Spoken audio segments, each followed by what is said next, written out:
BRS party right. Sujatha Kazi గారు please react అవ్వండి. ఏమంటారు మీరు? లక్ష్మణ్ గారు, మీకు అలాగే ప్యానెల్ లో ఉన్న ప్యానలిస్టులకు అందరికి నమస్కారం అండి. నమస్తే. ఇప్పుడు నేను ఫస్ట్ అడగాల్సింది, కల్వకుంట్ల కవిత గారు, మీ పార్టీ పేరేంటి?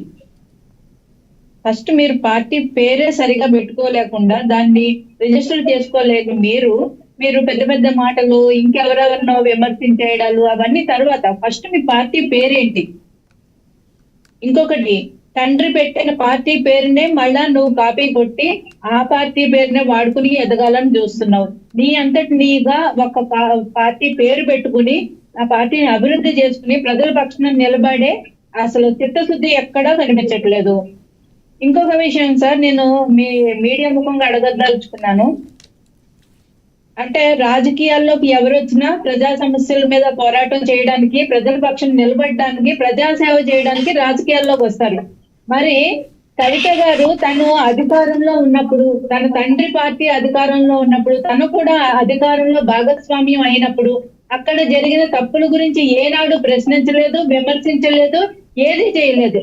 మరి ఈ రోజు బయటకు వచ్చి నువ్వు ప్రభుత్వంలో ఉన్న, ఇప్పుడు ఏదైతే ప్రభుత్వంలో ఉన్న కాంగ్రెస్ ప్రభుత్వంలో ఏదైనా తప్పులు జరుగుతుంటే, లేదంటే ఏదైనా ప్రజలకు నష్టం జరుగుతుంటే అది మాట్లాడాలి. అది మాట్లాడడం మానేసి ప్రతిపక్షంలో కూర్చున్నా ఇప్పుడు బీఆర్ఎస్ ని ఎందుకు విమర్శిస్తావు? కొత్తగా వస్తున్న జనసేనని ఎందుకు విమర్శిస్తావు? బీజేపీని ఎందుకు విమర్శిస్తావు?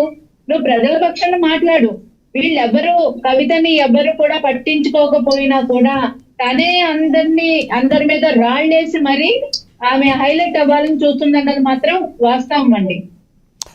ఎందుకంటే పవన్ కళ్యాణ్ గారి విషయంలో ఆవిడ చేసిన వ్యాఖ్యలు ఎంత నీచంగా ఉన్నాయంటే, ఒక ఆడ మనిషి అయ్యుండి నువ్వు తెలంగాణ ప్రజలందరూ కూడా జాగృతి అని చెప్పి, బతుకమ్మ అని చెప్పి నిన్ను ఒక ఆదర్శంగా తీసుకుని ఒక 10 ఏళ్ల పాటు నిన్ను నెత్తి మీద పెట్టుకుని మోసారమ్మా.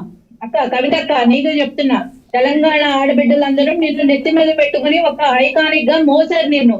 తెలంగాణ ఆడబిడ్డలందరికీ ఒక ప్రతినిధిలాగా చూసారు నిన్ను. నువ్వు ఈ రోజు ఏం మాట్లాడుతున్నావు? బయటకు వచ్చి ఇడుపు కాగితం ఉంటే పవన్ కళ్యాణ్ గారిని అడగమంటున్నావు. నువ్వు రాజకీయాలు చేస్తున్నావే, చిల్లర చేస్తున్నావా? ఏందో మాటలు. అసలు పవన్ కళ్యాణ్ గారికి ఆ ఇష్యూకి ఏమైనా సంబంధం ఉందా అండి? ఇడుపు కాగితం సినిమా పవన్ కళ్యాణ్ గారు ఏమైనా తీస్తున్నారా? అందులో యాక్ట్ చేస్తున్నారా? దాని మీద కామెంట్ చేశారా? అసలు ఆ సినిమా తీస్తుంది ఎవరు? దాని మీద నీచంగా మాట్లాడేది కొంతమంది మాట్లాడి ఆంధ్ర తెలంగాణ మధ్య గొడవలు పెట్టి నీకు చూశారు. మరి దాంట్లోకి పవన్ కళ్యాణ్ గారిని తీసుకురావడం ఎంత నీచం అంటే? నువ్వు ఒక రాజకీయ నాయకురాలువేనా? అసలు నువ్వు చదువుకున్న దానివేనా? లేదంటే లిక్కర్ క్వీన్ లాగా ఆ ప్లేస్ లో ఉండి మాట్లాడుతున్నావా? నువ్వు మాట్లాడే మాటలు ఏవి రాజకీయ నాయకురాలు మాట్లాడే మాటల్లా లేవు, హోందాతనంగా లేవు. ఒక లిక్కర్ దందా నడిపించిన లిక్కర్ క్వీన్ ఎలా మాట్లాడుతుందో అచ్చం అట్లానే మాట్లాడుతున్నావు. ఇడుపు కాగితం అంటే ఏంటో పవన్ కళ్యాణ్ గారిని వెళ్ళి అడగాల. సిగ్గుందా అసలు? పవన్ కళ్యాణ్ గారి భార్యలు రాజ్యాంగబద్ధంగా విడాకులు తీసుకుని వెళ్ళిన వాళ్ళు కూడా ఒక మహిళలే కదమ్మా. వాళ్ళ గురించి అలా తప్పుగా మాట్లాడడానికి సిగ్గులు పెట్టట్లేదా మీకు? ఈ రోజు వాళ్ళ అందరినీ దున్నపోతంటది, వాళ్ళ మామయ్యని ఇంకోటి ఏదో ఉంటది. తప్పు కదండి. ఇప్పుడు రాజకీయాల్లో ఉన్నారు, మీరు రాజకీయ పరమైన విమర్శలు చెయ్యి, తప్పేం లేదు. అంతేగాని నువ్వు దున్నపోతులని ఇంత నోరు జారడం ఎందుకు? రైట్ సుజాత, ఎందుకే కదా ప్రజలందరూ మిమ్మల్ని చీకొట్టారు. రైట్ సుజాత కాజీ గారు. తండ్రి ఒక్క నిమిషం అండి, ఒక్క నిమిషం. చెప్పండి. తండ్రి ఎంతో నిరాహార దీక్ష చేసి తెలంగాణ రాష్ట్రాన్ని ఎంతో కష్ట నష్టాలకు వచ్చి తీసుకుని వస్తే నువ్వు తెలంగాణ పరువు తీసుకుని వెళ్ళి ఢిల్లీలో తాకట్టు పెట్టేయలేదా?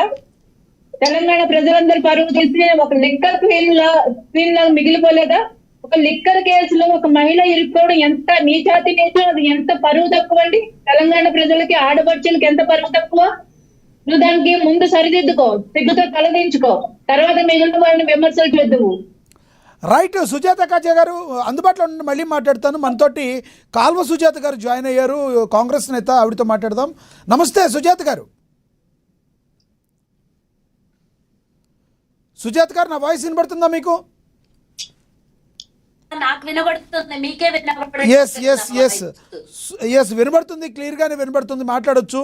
కవిత గారు చేస్తున్న వ్యాఖ్యలు బీఆర్ఎస్ పార్టీ మీద కవిత గారు చేస్తున్న వ్యాఖ్యలను ఎలా చూస్తారు?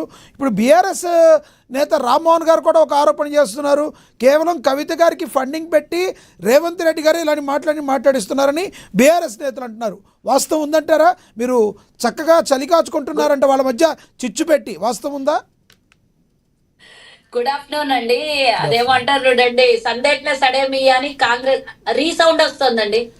మీరు కంటిన్యూ చేయండి. అంటే నా వాయిస్ వరకు కన్ఫ్యూజ్ అవుతుంది కదా. రైట్, వస్తే తగ్గుతుంది. మీరు సందేట్ల సడేమి అని కాంగ్రెస్ పార్టీని ఎందుకు లాగుతున్నారో వీళ్ళ గోళ్లలో మాకు అర్థం కావట్లేదు. ఒకటైతే వాస్తవాల్ని కాంగ్రెస్ కి కొన్ని తెలుసు, ఇంటర్నల్ గా జరిగినాయి కొన్ని తెలియదు. కాబట్టి కవిత పూర్తి స్థాయిలో విడమర్చి ప్రజలకు చెప్తోంది గత 10 ఏళ్లుగా బీఆర్ఎస్ చేసినటువంటి మోసాలు. అందులో తను కూడా భాగస్వామి అనుకోండి, అందులో ఎలాంటి అనుమానాలు అయితే లేవు. ఎందుకంటే ఆ పార్టీలో ఉన్నప్పుడు నోరెత్తకుండా ఆ పార్టీలో పదవులను అనుభవించి రాష్ట్రాన్ని దోపిడీ చేసినటువంటి దానిలలో కుటుంబ సభ్యులు నలుగురు 5 ఉండే, అందులో తను కూడా ఒకటి. కాదనడానికి ఎలాంటి సందేహము లేదు, ఎలాంటి అనుమానాలు కూడా లేవు. కానీ నేను ఒక విషయం చెప్తున్నా ఈ సందర్భంగా, బీఆర్ఎస్ నాయకులు నాతో ఎవరు మాట్లాడుతున్నారో ఇప్పుడు వారికి నేను ఒక విషయాన్ని చెప్పదలుచుకున్నాను. ఆమె క్లియర్ కట్ గా చెప్తున్నప్పుడు దమ్ముంటే కేసీఆర్ గాని, హరీష్ రావు గాని, కేటీఆర్ గాని వచ్చి మాట్లాడాలి. మీకు తెలియదు కదా లోపల అంతర్గతంగా జరిగినటువంటి విషయాలు, మీకు తెలియదు. కొన్నే తెలుసు, వాళ్ళ కుటుంబ సభ్యులు ఏమేం చేసిండ్రో, ఏమేం మోసాలు చేసిండ్రో. ప్రతిపక్షంలో ఉన్నప్పుడు మేము కొట్లాడినాయి అన్ని ఇప్పుడు కవిత చెప్తోంది.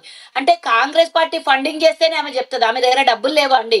కవిత దోపిడీ చేసినాయి కేసీఆర్, హరీష్ రావు, కేటీఆర్, సంతోష్ రావు తెలంగాణ ప్రజల సొమ్ముని, కష్టార్జితాన్ని, చెమటని, రక్తాన్ని, మాంసాన్ని పిండి వసూలు చేసినటువంటి తెలంగాణ ప్రజల సొమ్ము వాళ్ళ 5 కుటుంబ సభ్యుల మధ్యలో ఉన్నాయి. కానీ ఎందుకు వాళ్ళకి ఫండింగ్ ఒక్కరు చేసేది అవసరమా? రాష్ట్రాన్ని అమ్మేసినటువంటి పరిస్థితికి తీసుకొని వచ్చినటువంటి ఆనాటి టీఆర్ఎస్, ఇప్పటి బీఆర్ఎస్ వీళ్ళందరూ కలిసికట్టిగా అలీబాబా 40 చోర్లు అందరూ దొంగతనం చేసినారు. మళ్ళీ కొత్తగా ఒకరు ఫండింగ్, రేవంత్ రెడ్డి గారు ఫండింగ్ చేయాల్సినంత అవసరం కవితకు లేదండి. కవిత దగ్గర ఆల్రెడీ వెల్ ఎస్టాబ్లిష్డ్, లేదంటే ఆమెకు అంత సెక్యూరిటీ, ఆమె అంత ఎస్టాబ్లిష్డ్. ఆమె ఈరోజు బ్యూటీ పార్లర్ నుంచి ఈరోజు పొలిటికల్ గా ఒక రాజకీయ పార్టీ సొంతంగా పెట్టుకొని ఎదిగిన మనిషి. అంటే డబ్బు లేకుండా ఎవరు బయటకి రారు, డబ్బులు లేవంటే ఎవరు నమ్మరు. దీనికి ఉదాహరణ బుర్జ్ ఖలీఫాలో ఉన్నటువంటి ఫ్లాట్ అయినా కానివ్వండి, లేదా జూబ్లీ హిల్స్ లో ఉన్నటువంటి 150 కోట్ల ఇల్లు అయినా సరే, ఇంత బయటకి చూపించేటివి ఇల్లు ఉన్నాయంటే లోపల ఎన్ని ఉంటాయో అందరికి తెలుసు. బ్యూటీ పార్లర్ లో సంపాదించి ఎవరైనా 150 కోట్ల ఇల్లు కట్టుకుంటారా అండి? బుర్జు ఖలీఫాలో మీరు నేను ఫ్లాట్ కొనగలుగుతామా? శక్తి ఉందా మనకి? మరి కవిత ఎక్కడి నుంచి కొనింది? కేసీఆర్ కవితకి మేము ఫండింగ్ చేసేటంత స్థాయి అమ్మది.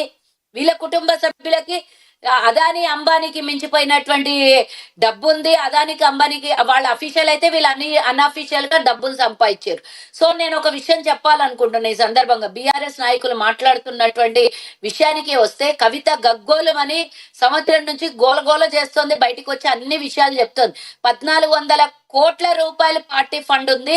మరి అవన్నీ తీసి తెలంగాణ ప్రజలు ఈ రోజు 1500 మంది చచ్చిపోయినారు కదా, ఇంటికి 1 కోటి రూపాయలు ఇవ్వమనింది. మరి అట్లాంటివన్నీ ఇవ్వండి, అవి అఫీషియల్ గానే ఉన్నాయి కదా, ఇవ్వండి. మీరేం సంపాదించుకొని తెచ్చిపెట్టిన పైసా కాదు. ప్రజల నుంచి మీరు అధికారంలో ఉంటే పిండి వసూలు చేసినటువంటి వివిధ కాంట్రాక్టర్ల చేత వివిధ దేశాల నుంచో లేకపోతే ఇంకా ఇతరత్ర ఎక్కడెక్కడి నుంచో వచ్చినటువంటి ఫండింగ్లు అవి ఇవ్వండి. నిజంగానే మీకు రాష్ట్రం కోసం పోరాటం చేసిన ఉద్యమకారుల మీద నిజమైన ప్రేమ ఉంటే, యుద్ధం చేసినటువంటి వాళ్ళు. అయితే ఇక్కడ సుజాత గారు ఇంకొకటి ఆరోపణ రామ్మోహన్ గారు కూడా చేస్తున్నారు. బీఆర్ఎస్ నేతలు రామ్మోహన్ గారే కాదు, తిట్లలో పిహెచ్డి చేసిన ఇప్పుడు ప్రస్తుత ముఖ్యమంత్రి ఎవరైతే రేవంత్ రెడ్డి గారు ఉన్నారో ఆయనే అనేక తిట్ల దండకాన్ని కవిత గారికి నేర్పించారు. వీళ్ళిద్దరూ కలిసి తెలంగాణ పరువు తీస్తున్నారు తిడుతూ అని చెప్పి బీఆర్ఎస్ నేతలు ఆరోపిస్తున్నారు. సరే, కవిత కంటే రేవంత్ రెడ్డి గారు నేర్పించినారు, లేకపోతే ఆమె ఎల్కేజీలో వచ్చి ట్యూషన్ లో కూర్చుంది, మేము నేర్పించినాం అనుకుందాం. సరే, మరి నిన్న మొన్న హరీష్ రావు, కేటీఆర్ ఎంత నోటికొస్తే అన్ని బూతులు మాట్లాడుతున్నాడు. అవెవరు నేర్పించిందంటే వీళ్ళ నాన్న సంస్కృతి వచ్చిందా వాళ్ళకి? మరి చెప్పాలి, నాకు ఎవరి సంస్కృతి వచ్చిందో చెప్పాలి. వీళ్ళు ఇట్లాంటి మాటలన్నీ వచ్చి మన ముంగల మాట్లాడితే కల్లబొల్లి మాటలు ప్రజలు నమ్మే స్థితిలో ఉన్నారు. మళ్ళీ బీఆర్ఎస్